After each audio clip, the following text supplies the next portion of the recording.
here for Seconds Out. We're deep in the Daniel Dubois camp in Spain as Daniel gets ready for his unified heavyweight title challenge against Oleksandr Usyk. With me is strength and conditioning coach Wade Small. Wade, I've given you an introduction, but you, in your own words, introduce yourself and how you got involved in the Daniel Dubois camp. Yeah, I'm Wade Small, head of S&C coach of Daniel Dubois camp, and I've known Don for some years now. I used to train his son, heavyweight as well, and then known him, kept in contact, trained a couple of fighters as well, and then yeah, he kind of liked my expertise and my attention to detail, shall I say, just from my football days as well, and then we've gone from there and just built a good relationship, and I think he likes my work, and I put loads of dedication into my work and time and effort as well to be very precise in what I'm doing. So I think he likes that attention to detail as well. We also had obviously Arsene Guimaraen in the camp, so that was from the first one. And then now he's obviously called me back for the Dubois fight, so happy to be here. Let's rewind back a bit because I don't know anything about the conditioning coach world. How did you get into that? And of course, just knowing a little bit about yourself, talking to you in the previous days, you've got a footballing background as well. Yeah. So basically, ex-professional footballer. I started playing football by the age of like 3 years old, and was at Wimbledon when I was 9 years old, all the way to 21, and got sold to Sheffield Wednesday, and then just had a few injuries during my career, which kind of halted it a little bit.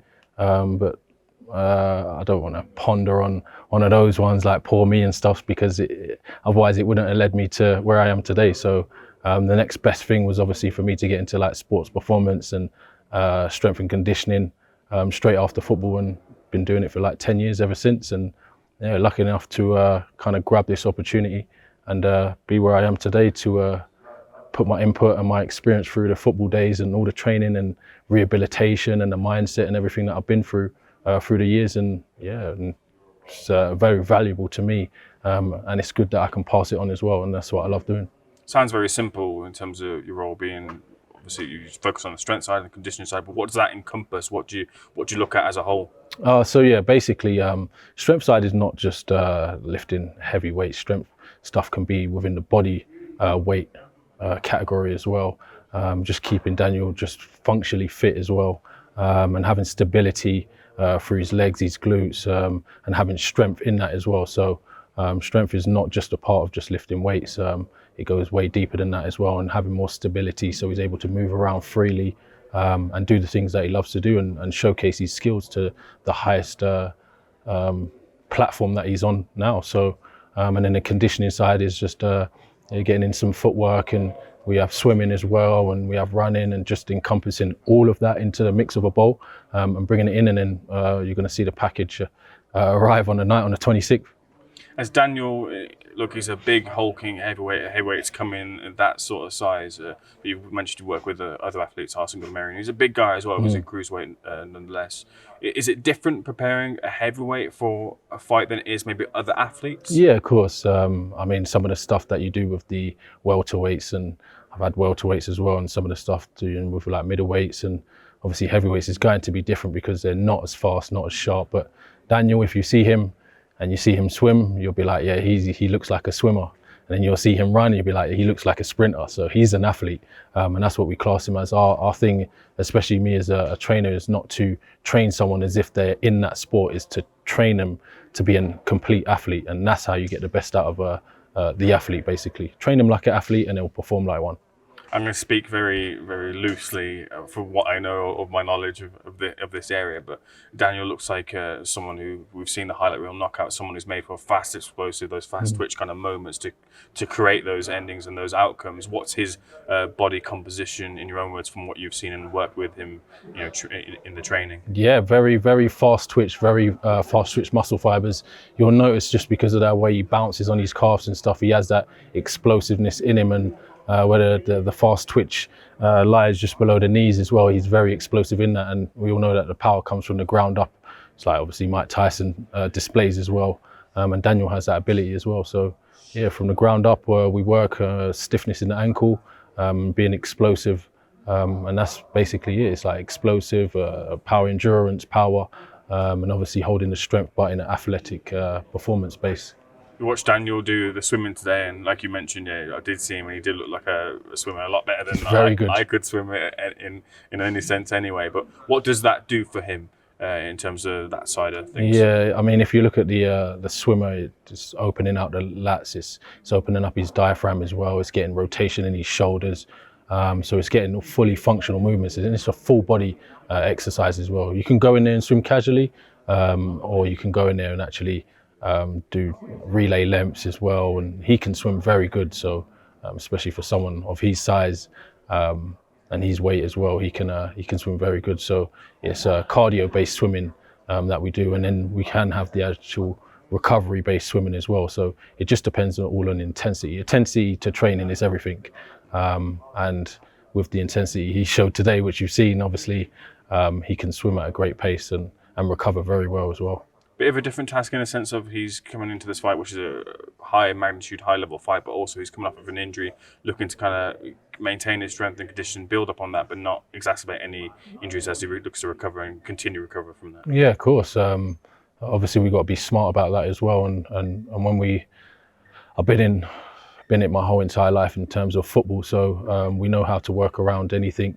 And in order to get someone to the fully fitness that they do, there's always other ways of finding fitness, cardio-wise or strength, conditioning-wise. However you may do it, it just needs a plan, and we're executing that plan. And yeah, working. What's parts of when you work with him does Daniel love doing specifically? He loves everything. He just loves training. He loves working hard. He loves training. Like boxers, which I find is you do some, and then they always want to do some extra bits afterwards, which is I've obviously tried to explain to Arsene and a few other athletes, is that they're used to draining the tank, and my thing is to drain it to the lowest we want to go is to a quarter, because you keep draining it all the way to the bottom, it's going to take a longer time to fill up. We don't want to fill up the tank from the bottom. We want to go halfway, fill up, halfway, fill up, halfway, fill up. Obviously sleep, nutrition, water, all of these things matter as well. So if we keep draining the tank, it's going to be longer and harder for him to recover. You don't necessarily get fit that way. You get fit by producing energy and energy output, and how much you can actually train. There's no point you coming in tired and then you can't really do anything, and then we can't get the best out of you. So yeah, it's just about sort of like keeping that fire burning in him that he wants to train. Be like, yeah, hold back a little bit, and then peaking him obviously for peak performance on the night. How's the high altitude affecting everything? It sounds as simple as, look, it's less oxygen, so it's going to be more taxing. How is it affecting him? What would be the outcome on fight night? Would he be able to expend more energy because he's worked at this level? Yeah, of course. That's why top athletes come to high altitude training as well. Obviously, I find it hard the first couple of days, a few days, but he's adjusting to it well.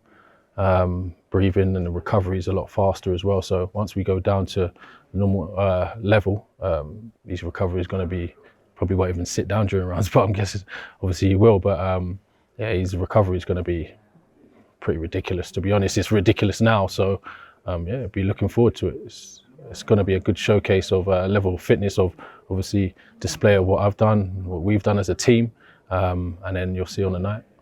You might have already answered this, but what are the key things that you'll look out and continue to look out for throughout the camp until fight night? As in training? Yeah. Training-wise? Basically just keeping him in condition, not letting him just drop so much weight too quickly, because when you do that, obviously affects your performance as well. So we're watching his weight, watching the food intake as well. And they got a lot of natural fruits and stuff around here. So watching the minerals that he's intaking.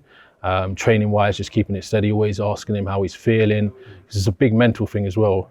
It's not just turning up on the night and then, or on the day of training. There's other factors could be going on mentally that could drain you as well. So we're very aware of that, and we always speak as a team as well and keep everything in-house and make sure that his mindset's right.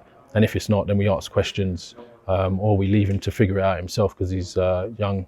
25-year-old, and he's growing and maturing at the same time. So we allow him to mature himself, but also give him the experience that we've had, and then let him deal with it after that. Looking at his opponent, Oleksandr Usyk, from what you can see, from what we've seen him in person or on tape, what's his composition like as a fighter, and strength and condition wise? What does he? I haven't looked at him too much. I mean, I've seen the interview, but I haven't seen him obviously with his top off and stuff. And if you're wearing baggy clothes, you can't really see. But I don't think that matters too much if we're we're being honest with it. We're just fully focused on Daniel, and that's it. He can come in whatever condition he wants. Doesn't matter. It's all about Daniel and what condition he comes in at the end of the day. And you can't sit there and I've learned football. You can't sit there and concentrate on the other team so much because then you forget your game plan. And then when you go into the ring, you're basically playing football or fighting against their game plan and what they're doing rather than concentrating on what gifts you have. So then you could turn it up into another fighter or another player to say, and not show your true performance on what you can actually display rather than being on the defence. The strength and conditioning, do the methods, are they universal like around different countries, or do they differ? Because I always see Oleksandr Usyk doing some really mad movements that we see on tape, doing the stuff on the knuckles, the wrists and all that sort of stuff. I don't know if that encompasses strength and conditioning, but will he be doing similar sort of things that Daniel will be doing? I don't know, because I don't look at so much of what he's doing in terms of training. The stuff on the knuckles and stuff is obviously for wrist strength as well. And it is a form of strength and conditioning at the same time as well. It comes under, strength and conditioning comes under a big category as well. So the stuff he's doing is very unconventional, but I like that. I like unconventional. I don't like the whole conventional side of strength and conditioning. We try to keep him mobile, try to keep him functional, which I see. Obviously Usyk and obviously the Lomachenko camp as well is what they do. I've seen him go fishing for strength and conditioning. If you've ever been to deep sea fishing and you've tried to pull in a barracuda or tuna, you would know how much effort it takes, how much you'll be sweating, and that's real strength and conditioning. So that's unorthodox, but at the same time it still works because you're trying to bring in something that's really heavy and you have resistance against it. So I like the unconventional side of strength and conditioning and not so conventional, shall we say. What will Daniel look like on the night? Ridiculous. He's looking pretty ridiculous right now, so we've still got some weeks to go. So it's about just tapering that and not letting him peak too soon, which he's not, and he's on par with the training side and everything. So it's going well. Timing's everything. Time is everything indeed. Finally, Wade, what happens on August 26th? Usyk versus Dubois. Knockout. Looking forward to it, Wade. Yeah. Pleasure. Nice one. Check us out.